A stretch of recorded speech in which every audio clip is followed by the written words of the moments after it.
Broadcasting live from sunny Southern California, straight to your YouTube. This is a special edition of the Rogie Report. It's finally fucking time to talk about UAPs.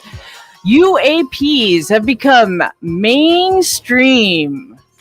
They're blanketing the media right now, so I figured it was time to get back on YouTube and talk about this subject. So I reached out to my friend Omar Lara, who is a UAP witness himself. And I said, you know what, Omar? I got to find the right button here. Hold on.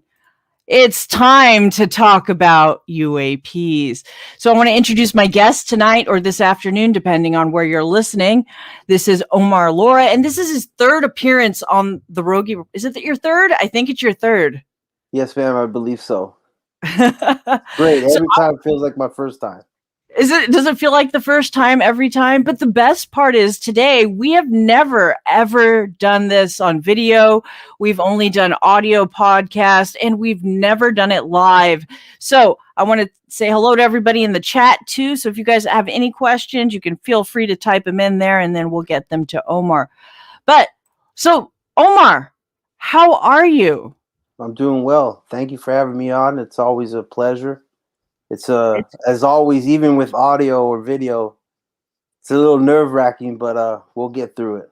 We'll get through it. Don't worry. It's just me and you. It's just me and you and whoever's listening out there. So don't feel too nervous.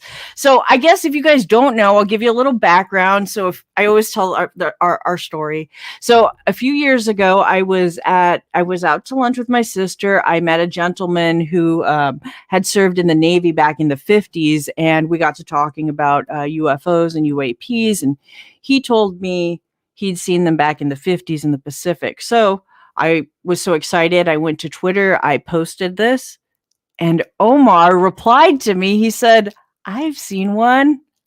I was on the Nimitz. And I said, holy crap. And we've been friends basically ever since. That's right.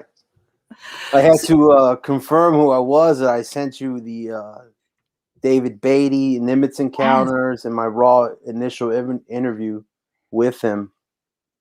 Shout out to David Beatty too. I think that video's at 6 million, 7 million views now.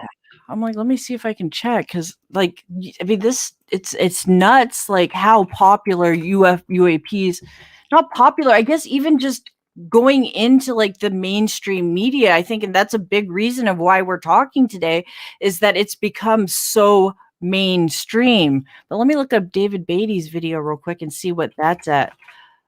Hey, I want to say hello to Russ Bailey. We got UAP studies in the chat. Jason Gulamete, one of my favorite UAP hosts, is joining us in the chat tonight. So, Omar, I don't know if you want to, and I know you probably don't, because I asked you to do this every time, but because people may not, this might be the first time that they've seen you, that we need to talk about your sighting. Oh, sure.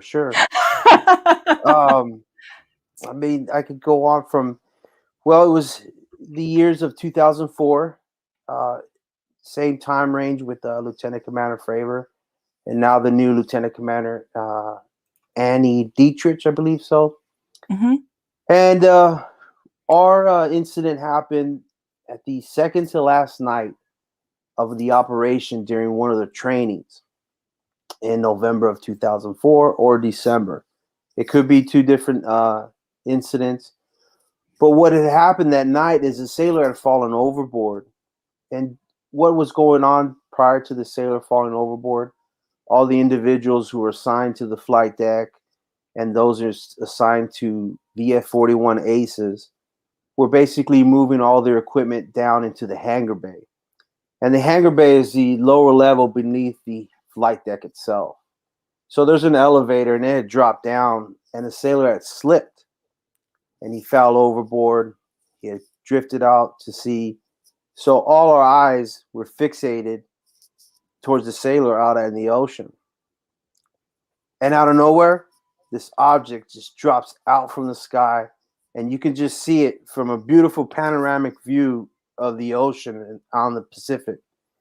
If anybody's been out deep sea fishing late at night, or a sailor, veteran, they know what I'm talking about. It's just this beautiful panoramic view. There's nothing like it.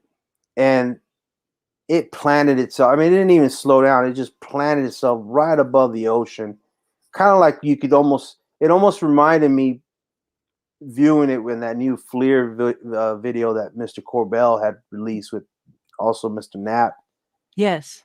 And it sat there for about 8 to 15 seconds. And Digna's next to me, and the other guy's next to me. I won't release his name, and we can get into that later.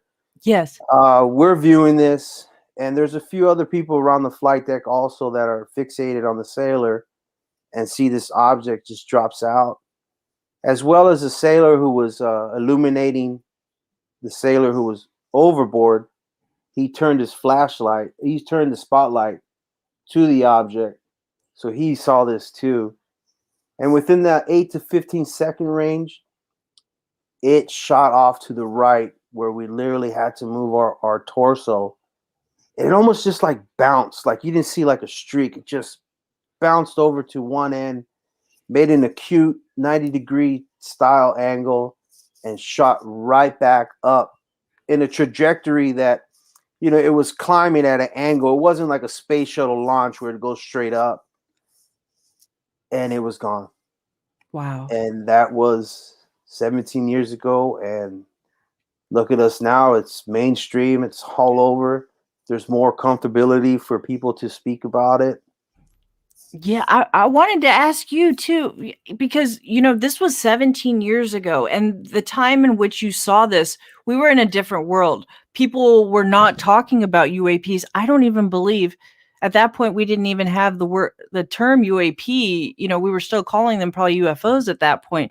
Right. So for you, has it made it more comfortable for you? How do you feel now when you see, you know, the 60 Minutes coverage? We got Obama talking about it. We have like every mainstream media news source talking about it now. It's more comfortable. Actually, it's more like feel vindicated, I guess I would say, Mhm. especially with the 5 people who I'd spoken to soon after that incident. You know, a handful, 3 to 4 of them were like, "Oh, you BS, you're full of it, you're full of shit," basically. Excuse me. No, you can say it. It's YouTube. It's fine. Oh, great, great.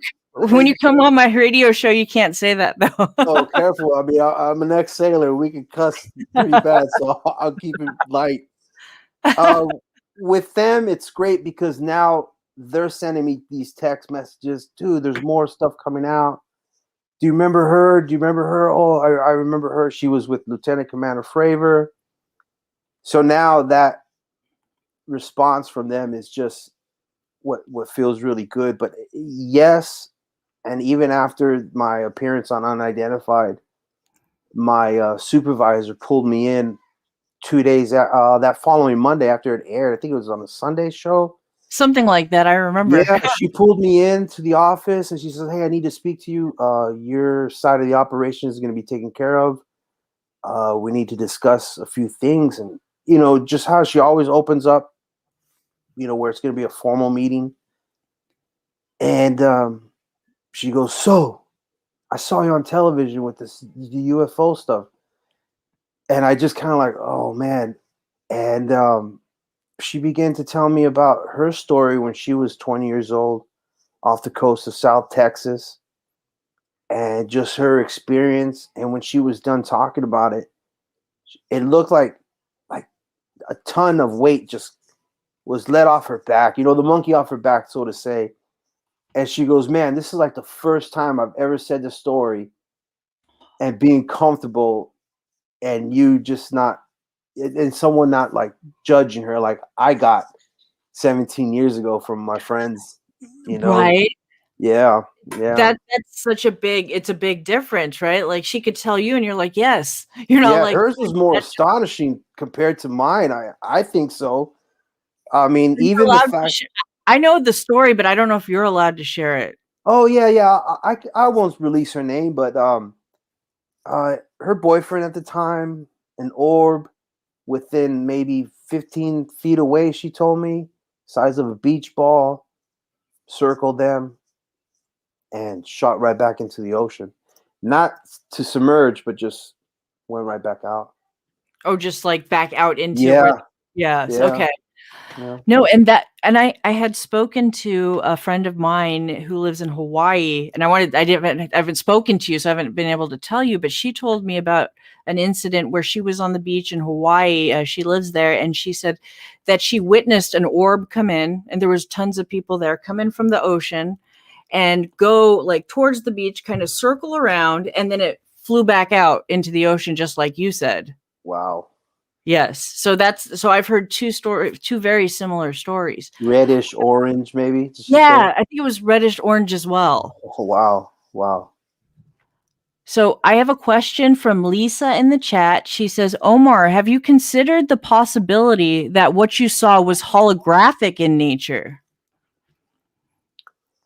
Oh, if it was, that's a great holographic image. That's the best I could give you. I've never thought of that. I would say no, but if it was, man, that's great. That's great. I would just wish. I mean, there's just wish there was a better wording or way for me to get out that initial sighting and experience outside of what I say, that the panoramic view, and it's just this dense blackness in this ocean.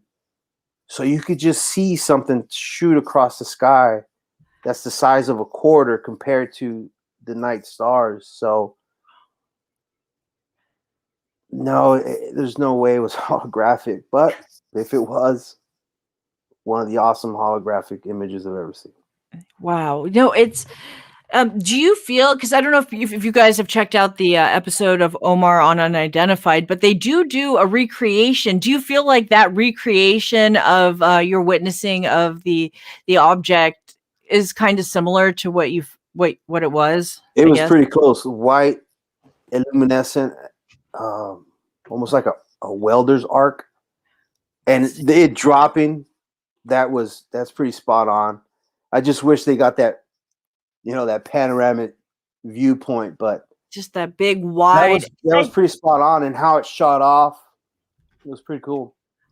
That's awesome. Lisa says, thank you, Omar, thank you for answering her question. Lisa, you're very welcome. So, and then we have a comment from AA. They say UFOs are just observing humans like we observe monkeys and other inferior animals. So maybe that's what they're doing. They're keeping an eye on us. I wonder if they know. Sometimes I think that too. I wonder if they know that we're talking about them now. Right. Like, do they? Well, then you kind of wonder about like what society is possibly has these crafts, and do they have their own news? Right. Now we're getting a little silly and wondering about, but I don't know. It's hard to say. I wanted to save talking about what we might think they are till a little bit later. But so your experiences have changed, and so I haven't talked to you since since Unidentified. We talked back then. So you've had anything happen since then? You did mention a documentary to me not too long ago. Can we? Yes, I talk was about that? approached by a Canadian. I forgot the name of it. They came out to interview, and I'm going to put this out. I do not get paid for any of these I'm not. documentaries. I Just am not paying, Umar. I'm not yeah. paying. If they want, and they really focused on the human experience, on what I felt, but they really asked me more questions in regards to James's feelings on it, Hmm. and the other individual who, I won't say his name, because the other individual, he was just very adamant that it was of the divine. Hmm. He wanted to have a prayer service.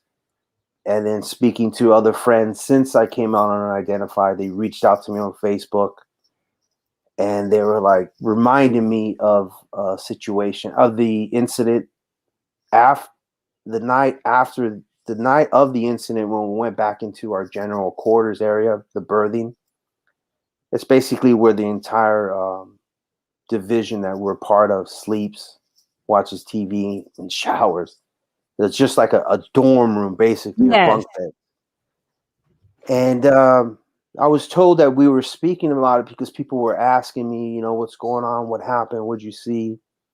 And he popped a rank on us. He was one rank ahead of me, and the majority of the sailors who I was talking to, I was one rank or two of them ranks above them. And I was explaining what had happened, and I was told that he popped rank on us, told us to cease the conversation. He does not want to hear this. Let it go. And that was it. And out of respect to him, of all the years that I've worked with him on the Nimitz, he and I always had a mutual respect. I knew his rank was one above me, and basically he never had done that, but I'll never forget how spooked he was with this. That's, yes, I saw this, and it's technology. I never worried about or cared of who's in the cockpit or behind the Yeah. wheel. But I'll never forget his reaction. I mean, it was spooky. Even 17 years to this day, that is what I really remember most. Yes, the viewing, that's and all that, but just his reaction. And James wanted to put it off as Russian or Chinese technology. Ah, okay. And that's when I told him, if that's theirs, we're no longer the number one superpower, because that thing could just come here, spit a loogie on us, and leave and say, "Hey, look what I got now." It's over. It's so interesting that the two individuals that witnessed it with you, one was very religious and the other one immediately went, "Oh, it's China or Russia." And you're kind of in the middle and you're like, it didn't even it didn't cross your mind. No, because James was like, "You don't believe in that stuff, do you?" He didn't say UFOs or aliens. He just said that stuff. And I just remember, even as 17 years ago, I still joke about it. I was just like, man, I do now. What the fuck was that? What was that?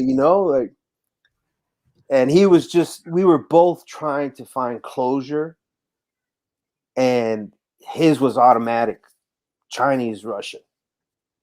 But man, 17 years ago, we wouldn't be the OPEC would not be being sold by the dollar, right? Yes. The oil drones would not be sold by dollar if that was Chinese or Russian. Yeah. I mean, because if we think about this, right, these sightings occurred 17 years ago. So that means that technology from 17 years ago, we don't even see that today anywhere. No. So what does that mean? That means if it's black, then if it's a black project, we don't know. But we don't see anything like that. We don't. No. We got little drones like but right. But it's just so amazing. So I wanted to bring up, like, did you caught 60 Minutes, right? We haven't talked much I watched about it. this. I've been following up a lot in the last couple of months, maybe about 8 months, whatever I can, and read up on it. It was for us, the rehashing, Mr. Fravor's viewing of the Tic Tac, and to have Lieutenant Commander Dietrich, the young lady, come out and be comfortable now showing her face, because she was on Unidentified, blacked out, was really cool. And it was really cool to see them together again, because we used to fuel and defuel and move the jets around, up to 18 hours a day, and it was quite an experience to see her and him talk about it. Although I was a little like, man, I can't wait till James gets comfortable enough now, because he's at third rank at this moment. Oh wow. Yeah, he's at third rank. He's still active. and he's on his last tour. So I sent him a private message, sent him all the links, and I said, "Come on, man, just come on, just Come out and talk about say it." something, you know." And he gave me permission to use his name about a year ago, and I was very reluctant to say it, you know, live on YouTube. Yes. Because I didn't think he knew what he was going to get into, especially, you know, with Twitter's Kumite and its Oh Octagon my play. God. Yeah. Yeah. Are you Although I'm are you surprised. You're not like super active on UFO Twitter. I like comments. You know, when I did reply to Lieutenant Commander Dietrich, and I said, "This is awesome," when she said radio check UFO Twitter. And I was like, "Oh wow, she's joining the Kumite." It's so funny what people do. Like when we first talked, we talked about the Kumite and like how people like how it was so kept quiet, and now everybody's in the Kumite. Everybody knows about it. Yes. That young lady can handle it. If she can handle those G forces in that jet, she's gonna handle it so well on UFO Twitter. I know. I thought it was. I do have the clip. I don't know if we'll get in trouble for playing it, but I have the. Oh, did I close it? I have the clip where she. I think I have the clip where she mentioned UFO Twitter, which is so fun. Was it? I mean, she was on. I think it was Anderson Cooper. Yes. And she mentioned UFO Twitter. Let's see. Let's see. Let me see if I can get to the spot. I'm not monetized, so you know what that means. I can play whatever I want. Nice. Yeah. So there we go. I think this is it. Let's see. Can you guys hear that? Hold on. Let me change this. How about here? Go get those bad guys. There we go. Oh no, those bad guys have crashed and are sinking, and now we're on scene commanders for search and rescue effort.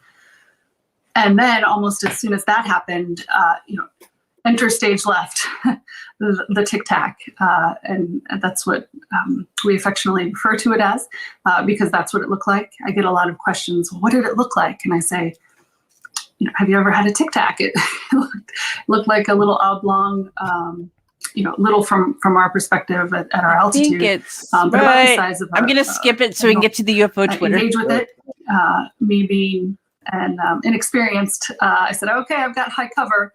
Okay, sorry guys. All then we're scrambling on the radio, and the whole time to make that analysis. And part of the reason I agreed to speak with you and I agreed to speak the reports, and that they'll know how to make. Maybe this isn't the right clip. I thought I had it. Hold on. Let's see. This data pool of information that we have, so that those who are professional intelligence analysts and scientists can look at that information that is collected and consolidated, and that they can make some really sound, reasonable, rational conclusions.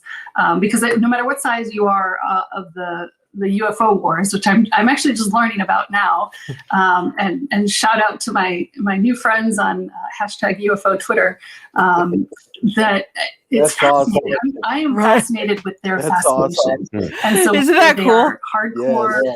So I think, I don't know if I'm right, but that might have been the first time I'd seen or heard UFO Twitter mentioned on mainstream media. It is the first time. It has to be.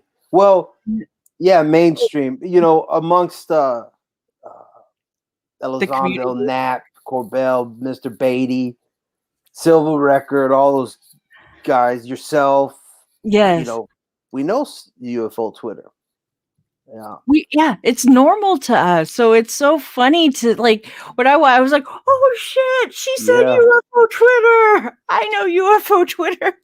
Yes, and it's great because she's being herself even in that interview, and Mr. Lieutenant Commander Fravor, he keeps that persona, Yes. Yes. And she's just out there like, hey, look, like I could relate to her, like, hey, that shit was wild. It's what I saw. And she had to write extensive reports on her, and then I can't wait to what she brings out. She said she wrote like a little flight notes, and I think she drew a picture of it. Okay. I was just so we have a comment. I'm gonna talking about because we know what too. What's interesting? No, we're gonna hold on. I was like, I was gonna jump forward, and we're gonna jump back a second before we jump to that because we will talk about are these things bad? Are they a threat? But I want to finish talking about Lieutenant Commander Alex Dietrich too. It's just amazing. I think that the more witnesses that are coming out, it just corroborates the story more and it brings more evidence that, because people complain. Let's be real. They complain about the footage that comes out.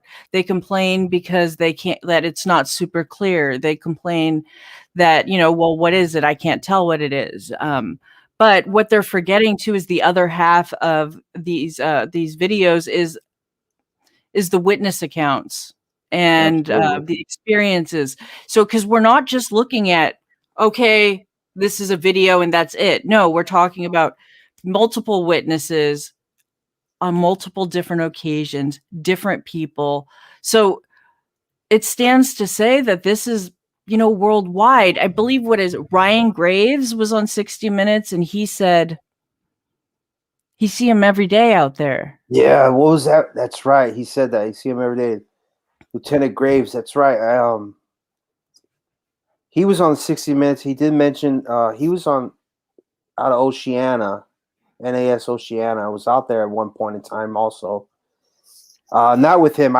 He's a little younger than I am. I had already probably served by the time he graduated flight school. I don't know. Don't quote me for sure, though. And he had said they see him on a weekly basis.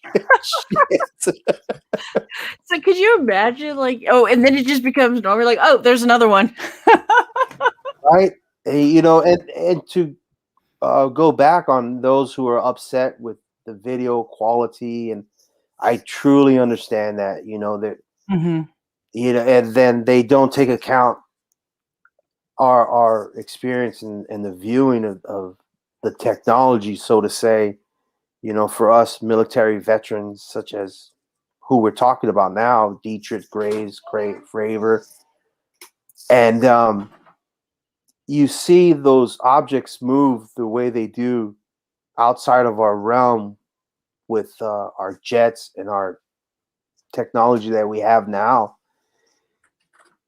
You just cannot truly talk about how amazing it is, so when they're seeing something that they can view on YouTube and just television, but you have to really see this with your very own eyes. Yeah. And what's interesting, before I forget, it's all Navy vets, just like myself, right? Yes. Sean Cahill, Voorhees, the LTs, all them. Where's the Air Force? That's right. I haven't These talked guys to see these things too. They have not said anything. They're probably telling pilots, "Don't you say damn shit." Mouth shut. Let's let the Navy talk about it. Yeah, let them squids say all. They have said nothing. That is, you know what? That's a good point, and I hadn't thought about that. It's like the Air Force doesn't even exist anymore. It's all Navy, and it's all Navy talking about it. Yeah, that's a good point. Are you calling out anybody in the Air Force that wants to talk about it?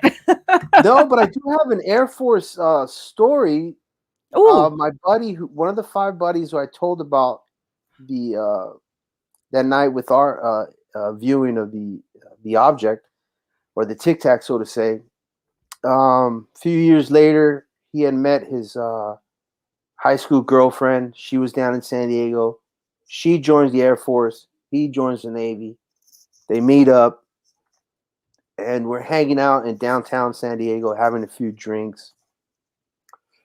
And I forget how the conversation started about UAPs, UFOs. And I mentioned, he told me to tell her the story. He goes, "Listen to this shit." And I'm telling her the story, and she's just stone-faced, looking at me with her eyes wide, and never said a thing. Never said, "You're full of it, you're crazy."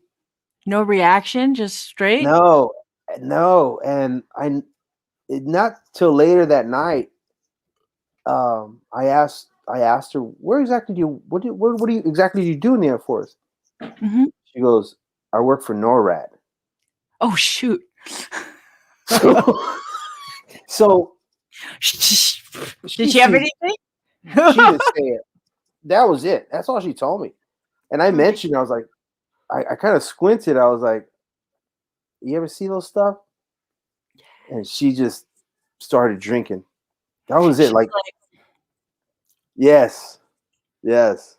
She did reach out via Facebook few months after, but it wasn't talk UFOs or UAPs. I was just like, no, you're my buddy's girl. We'll leave it at that. Yeah, I was like, yeah.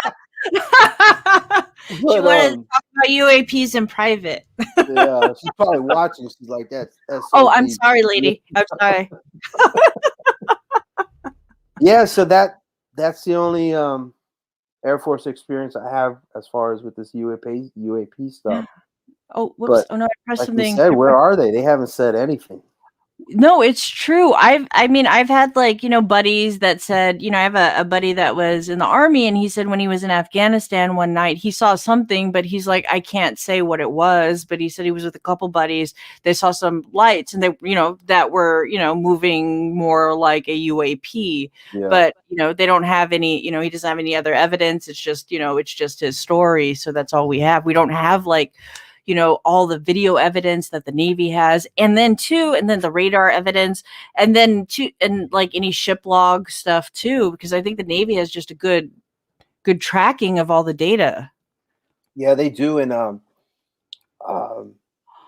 those guys who reach out for those FOIL requests, like Mr. Beatty, who's that other guy? He's pretty good. John Greenwald. Greenwald, yeah, that guy. Yeah, he's the FOIA guy. That's the FOIA dude.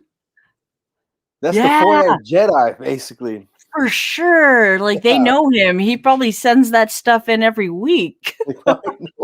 They know his name. And they're rolling their eyes when they probably see it. Yeah, that's the Black Vault for you guys who don't know. But that's right, the Black Vault. Yeah. He has just a plethora of data and knowledge on his website. He has a great show. Just lots of information from that gentleman. Yeah, Mr. Beatty is still waiting on the timeline for our deck logs. They pretty much kind of like sealed them. Oh, because I wanted to ask you about the deck logs, because I heard there was rumblings about the deck logs from that night a few months ago. Yeah, the deck logs for the ships that were out with us at that time period kind of correlate with my story in regards to the man overboard and the time frames. But we don't have the actual Nimitz deck logs, which is going to call for man overboard, general quarters, and then cease actually man overboard, launch the Alert 6, and then general quarters, and then they just cease all that. Because when that object came into our vicinity, it popped up on our radars. Yes. And they called general quarters. So I know that they saw it. Can you explain? I'm sorry to everybody, because I don't think they know what general quarters is. Oh yeah, it's basically a call for battle stations, meaning everyone who's on board the ship has an assigned location to report to in case of general quarters.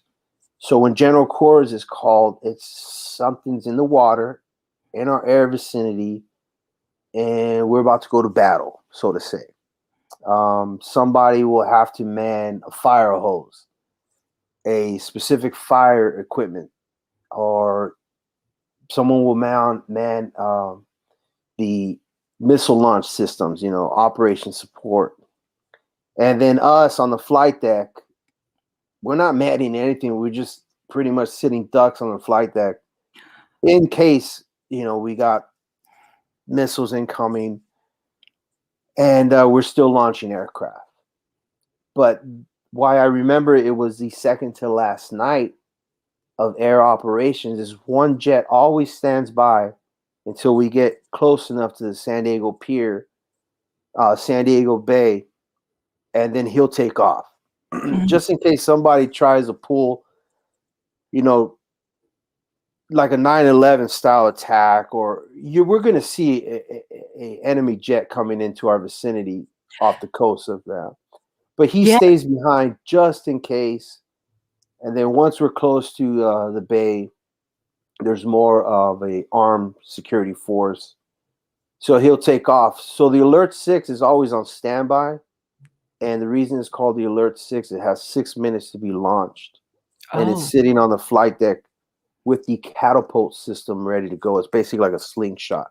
That pushes, yeah. And he's sitting in the aircraft. I mean, he's just there for forever, how long. So when they call for launch Alert 6, that's when I put my cranial on, and they went into general quarters. And by the time I put my goggles down, they canceled all of it.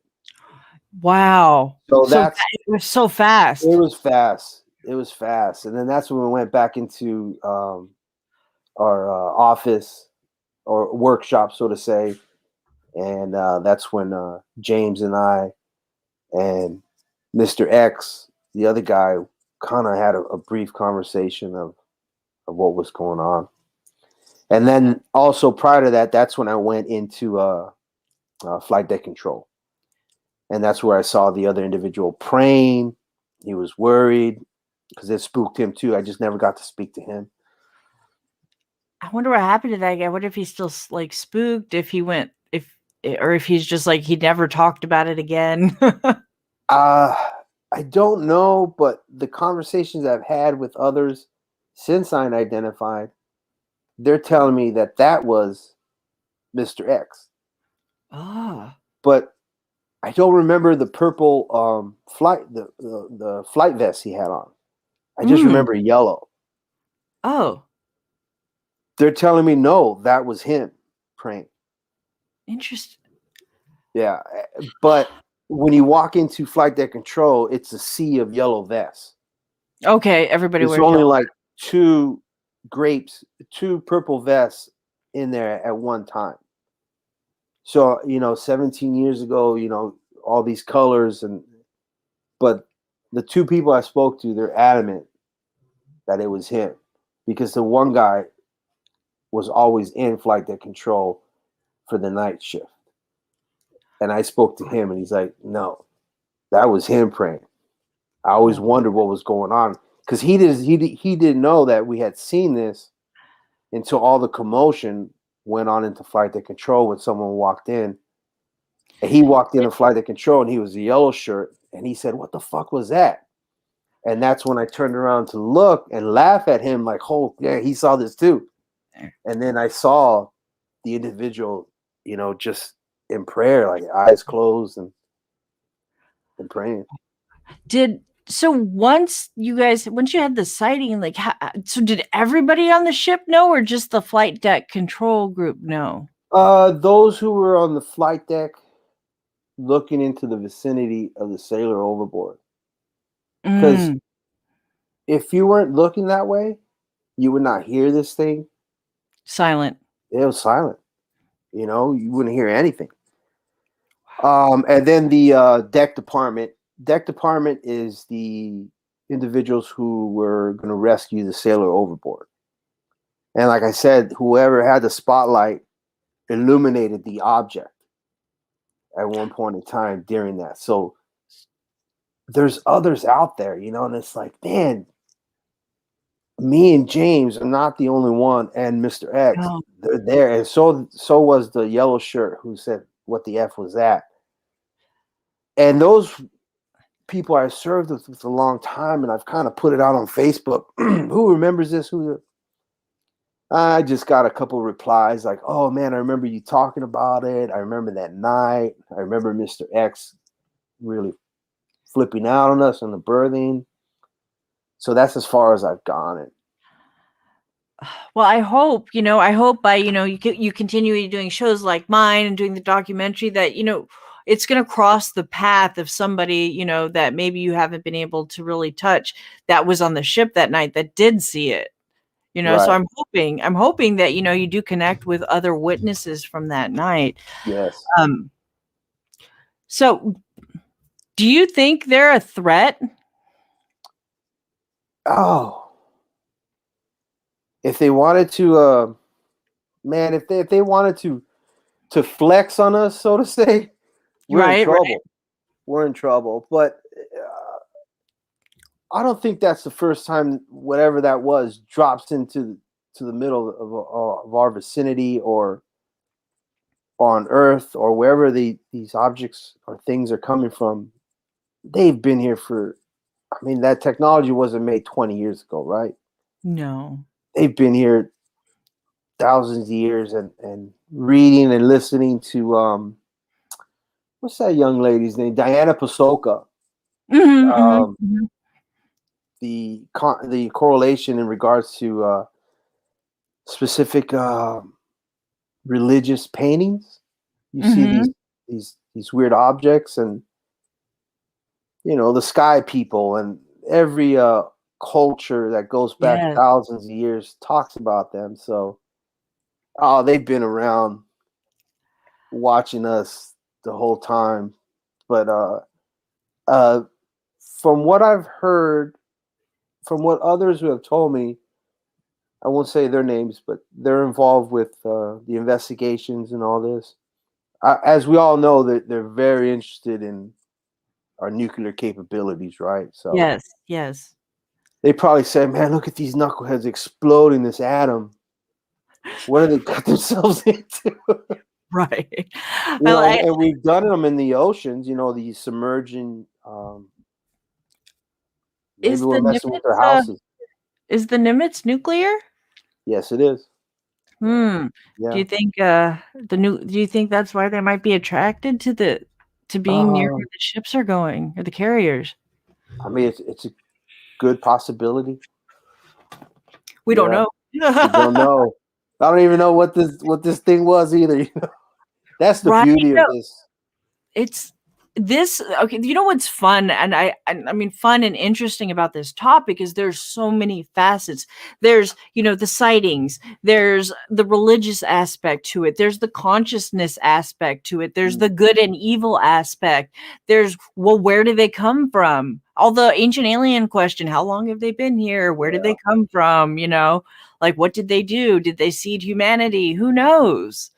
Have they just developed, on Earth as we have, and they're just like, we want to stay away from those humans. They're kind of warring people. absolutely. I mean, we might never know. We just might come as a society or as a world and acknowledge they're there. They're here, coming out of the ocean as that new video or going in. Yes. And even if that comes, there will be those who will deny it. They want no part of it, because they enter the halls of on Sundays or Wednesdays or whatever it is. Hmm. Their beliefs, not to be disrespectful. I respect anyone's beliefs. Whatever gets them through the night, Yes. I'm all for it. And I think that's where the pushback is for all of us. Yes. No, it's very, very it's just it's amazing to see this, and I wonder what society or how it looks after we've kind of accepted that there is there is an intelligence out there, whether some people believe that in extraterrestrial theory or in the theory that the beings have been here or whoever they are have been here forever, or there's so many different theories to who or why or what, but just to at least acknowledge the fact that there are some sort of craft technology that we don't understand. I agree with you. I mean, imagine if you and I were running ATIP, right, like Mr. Right. Elizondo, and we're presenting evidence such as myself, witnesses, Fravers, Dietrich, Graves, and we got all these videos clear, and the guy looks at us and says, "Hey, you know that doesn't concern us. Don't worry about it." Or like what Mr. Elizondo would say once: "Have you read your Bible? Have you read it? Those Mhm. are demonic. Don't mess with them." And when I heard that, Mhm. like I had mentioned, I felt like even after our sighting, the other sailor was like, nope, it was of the divine. We need to have prayer. And that's it. Cease speaking. Don't talk about it anymore. So, and that was 17 years ago. And I forget what Mr. Elizondo says. He's at the Pentagon, the highest of our military industrial complex, with all this data. And the guy at the desk is like, nope. Demons. So what he got, I experienced, but on a much lower level. So it's interesting because 17 years later, that thought process is still there, and I think there's just people who are religious or in that religious vein, they will believe that it could be evil, and we don't know. Or maybe they Right, are evil. right. Maybe they're not. Maybe they're like us, and some of them are bad, and some of them are good. I mean, that's just like the Balanced. question you asked earlier. Yeah. Do I think they're a threat? Man, they could be, because, like I said, that thing could just fly, do a figure eight, show us its capability, do something, zap us, drop a bomb, and take off. And there's no jet that I ever saw in my 10 years, the United States Navy, that can make that acute angle turn, drop out of the sky. I mean, I can see a Harrier doing that, but not at that speed. No, not at all. No. I mean, do you think that, why do you believe that, why is it coming out now? I know that there's the push for the UAP task force to research paper to be released next month. Why do you think that do you think there's a reason, or you think it's just a natural progression of how things have been going since, December of 2017? I've thought about that, and I think it's because we privatize space. We I mean, have. if we got, what is it, like 500 grand, 200 grand to go on some Virgin Atlantic space pod, me Yep. and you are going up there. I pull out my iPhone, you pull out whatever phone you got, and be like, hey, look at these UAPs. We have no NDAs to sign. We can come back down and put them right on UFO Twitter and say, hey, here Right. you go, look at this. That's true. Maybe we're at Mars. Maybe they're gonna find something fossilized I know. at one point in time.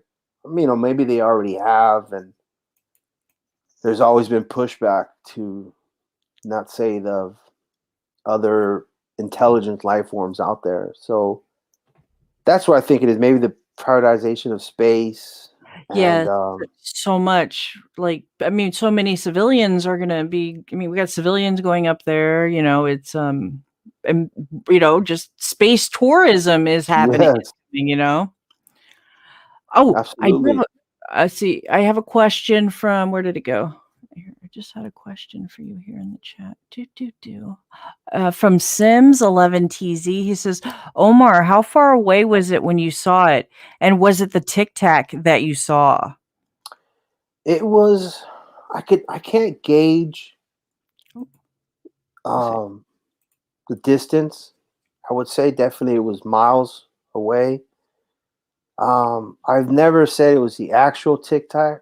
The reason why is I did not see the oblong shape or the protruding probes that Mr. Fravor spoke about.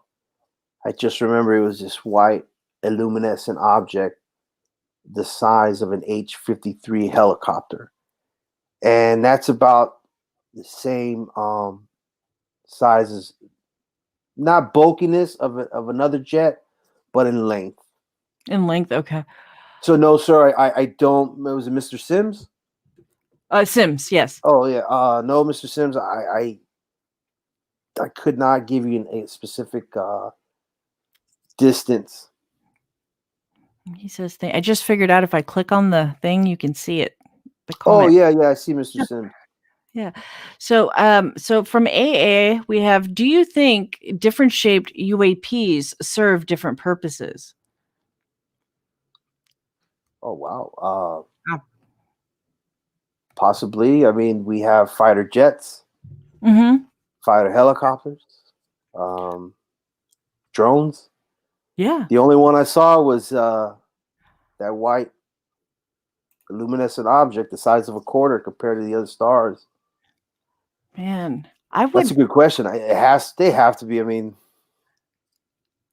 something probably does. You know, there probably is a mothership.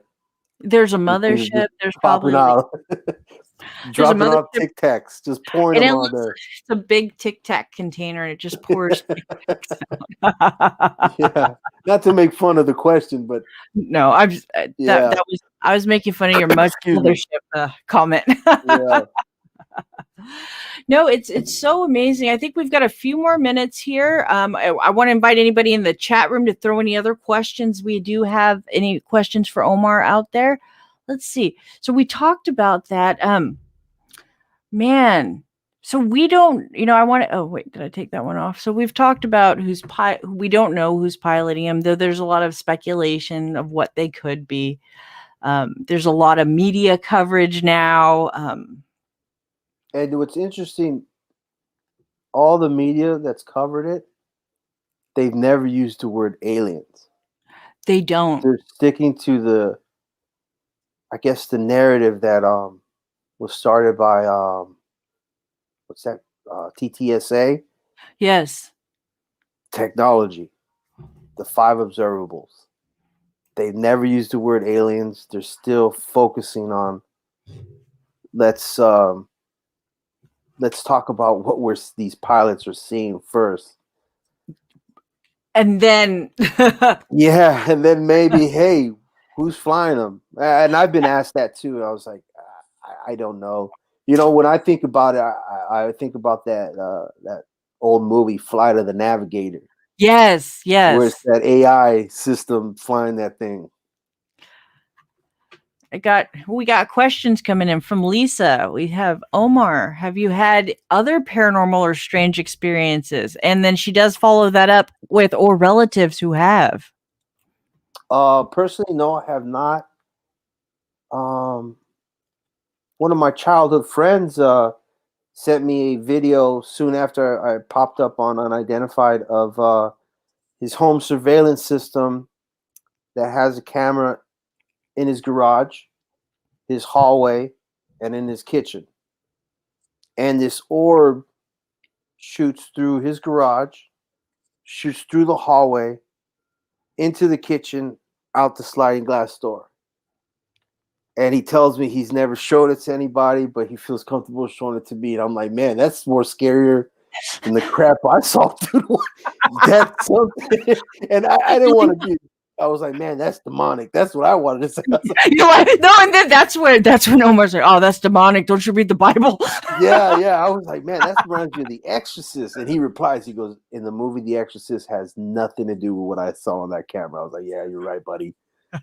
Yeah, that was the only to answer your question, young lady, ma'am, no, that was it. I had never experienced that.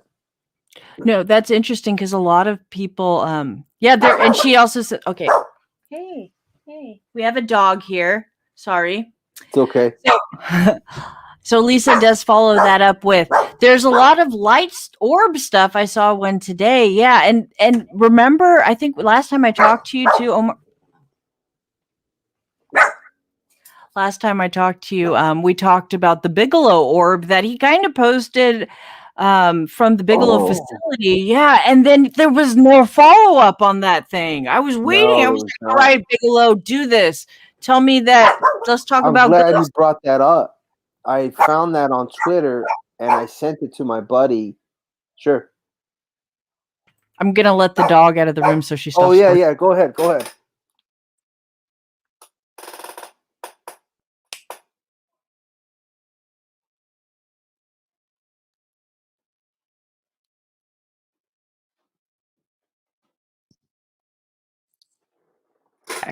And I'm back. Okay. Oh man, we do. Okay, so we were on the Bigelow Orb. I've got more questions for you in the chat. So Sure. don't you worry. Yeah. I'll do my So best to answer them. yeah. This we got from Russ Bailey, my buddy Russ Bailey. He says, "Is it possible these UAPs could be remotely controlled by a mothership under the sea?" Ooh, possibly. Possibly, sir. I don't know. I honestly don't know, Mr. Bailey. That's for those individuals who got all the data, all the mass data they have on these things. It would And be. I'm sure the Navy will come out with more. Well, I mean, if anything, I mean, they're the ones who also have submarines who have been going under the water. I mean, you would think, would they be able to like radar, like get that through radar if there was anything like that moving through the ocean? Oh, they definitely can. So they have that. Maybe that'll come out, and we'll Maybe find out. that's next. Yeah, they'll probably start coming out It's more. But that radar technology that we have underwater is it good? it's that's got to be very classified. I mean, that's the most classified stuff Oh. I could even think about for my time in the Navy. I mean, I was never even near a submarine base of all the years I Okay. served the Navy. If it was in the distance from Mhm. Norfolk, Virginia, but we couldn't even go there and even just take a picture of the small protruding manhole. No, Oh, wow. no. I've only been on the Disneyland submarines, so that's as much as I know. Right, that's right. Those are cool. Those scare the crap out of me. Once I went on that, I was like, nope, I know I can't do anything in small quarters because I have claustrophobia.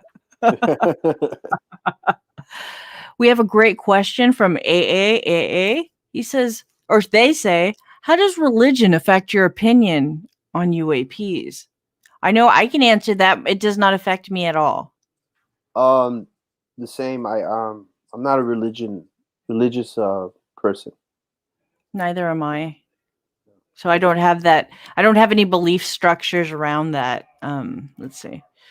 Oh, the Bigelow. Oh, I guess Sims is asked if we have to find that link to the Bigelow Orb, so that we can send that out. It should be on Twitter. I think it's on his actual Twitter feed. It should be on the Bigelow Aerospace, I believe. Mr. Knapp would have it too on his as well. It is. Gosh, is it like a year old now? It might be. Oh, man, it's pretty. I think it's like a couple years old now. Yeah, now, right? Well, Lisa's heading out. Soon after Unidentified. Yeah. What now? I'm sorry. I remember finding it after Unidentified, so that's about a year and a half ago. A year and a half ago. Yeah, I wish we kept the link because I'm like, I could dig through it, but I can't dig through it right now. But I want to thank, we got everybody in the chat room loves it. Excellent show. Russ Bailey says, we have another question from Brian Whitaker. We got to get that in for you, Brian. Thank you for joining, Brian. Did anyone from the ONI Office of Naval Intelligence talk with you? Oh, no, sir. I had no security clearance whatsoever in my job in the Navy. All I did was dodge jets, avoid getting killed, and move them around aircraft carriers and fuel them and defuel them and launch them off. That was it. There was no security clearance needed for that job. So, do you want to tell people? I mean, when is that documentary supposed to come out? I don't know. I remember them sending me a few emails, and they spoke about production times and possible viewing. I didn't really go through it. I was just, sure. You're a witness. Just replied, no problem. Thank you very much. You know, they were thanking me, and I'm sure they'll send me an email like, hey, check it out. This episode will be you and what have you covering it. Oh, send me a link, and then when that comes out, we'll post that so everybody can see that too. And two, you can catch Omar in the David Beatty documentary too. And what episode of Unidentified are you on? Do you remember? Should I look real quick? I believe it's how many total episodes that year? It was the second to last one. It was the second to last one of the last season, I think. Yes. Let me pull that up for everybody real quick so that they can unidentified. What is it called? Something history. I'll just put History Channel. I believe they cut. I think it was Nimitz. It might be called the Nimitz. I'm just trying. Let's see. It's 2 seasons. So second season. So it's the let's see. Is it the UFO cover up? No. Yes. Is that the That's episode? it. Okay. So Omar is on Unidentified season 2, episode 6. So if you guys check that out, you get to see kind of their recreation of Omar's sighting of the UAP. And I want to thank everybody so much for joining me. It's great to be back on YouTube. And I also want to remind you all to follow me on social media at The Rogie Report. And you can catch me live Wednesday nights at 6 p.m. Pacific on the Fringe FM every week. And also remember, just hit that subscribe button, hit that bell button, and you'll be notified of when I'm going live again. I want to thank you, Omar, so much. Next time we're going to get Omar on the Fringe FM. Yes, Sure. we are. Thank you for having me. I appreciate it. It's always a pleasure. Oh, thank you so much, Omar. And if you want to stalk Omar, you're just going to have to find him on social media. I'm there. They'll He's see there. me. You gotta find him. Yeah. Because I don't know if you put your name out, but you'll find him if you're looking. Yeah. They will. Well, thank you, everybody, and anybody watching live tonight. I'm also going to be on Beyond the Strange tonight at 7 p.m. Pacific, so I'll catch you guys there. Thank you so much, everybody, and we'll catch you soon. I appreciate you all, and UAPs are mainstream.